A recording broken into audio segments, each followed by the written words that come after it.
Écoute cette dame, c'est 8 heures du criant matin. de vérité. Allez, il est 8 heures du matin, on est dimanche. Et avec mon mari, on a une énorme discussion. Est-ce qu'on devrait quitter la France? Non, mais sincèrement, parce que on est rentré en France en 2017. J'ai même pas les mots pour dire à quel point c'est une traversée du désert de vivre en France. T'es tout le temps en train de payer.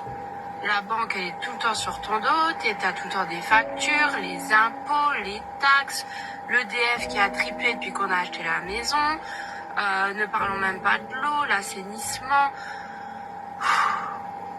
Franchement, on gagne bien notre vie. On gagne bien notre vie.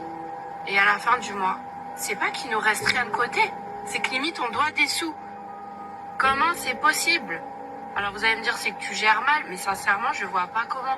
J'ai un crédit maison, j'ai un crédit travaux. Après j'ai toutes les factures, rien que la bouffe. Faites un sac de courses, 50-60 euros, vous avez rien dedans. C'est vrai. Vous voulez manger équilibré, des légumes, de la viande, du fromage, des fruits. Peut-être pas acheter les trucs les plus bon marché. Je fais déjà mon pain, je commence à vouloir faire ma lessive. Bientôt, faut faire quoi? Faut que j'aille mettre un petit vélo au fond du jardin pour faire mon électricité. Franchement, c'est juste pathétique parce que c'est la folie. C'est un pays absolument magnifique, la France. Vraiment, j'aime beaucoup mon pays.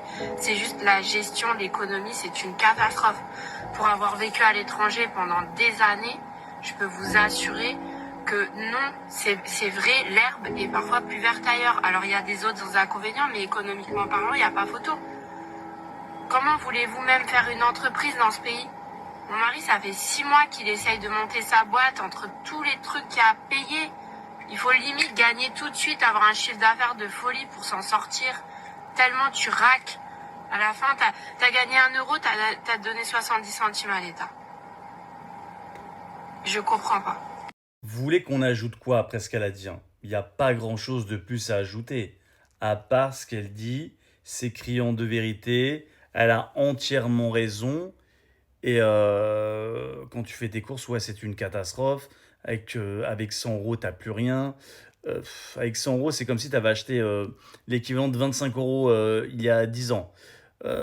Quand tu veux ouvrir une boîte, bah, tu dois toujours payer quelque chose. On t'en prend un peu plus, on t'en réclame plus tard. Quand tu achètes une maison, bah, t'es criblé de taxes. Euh,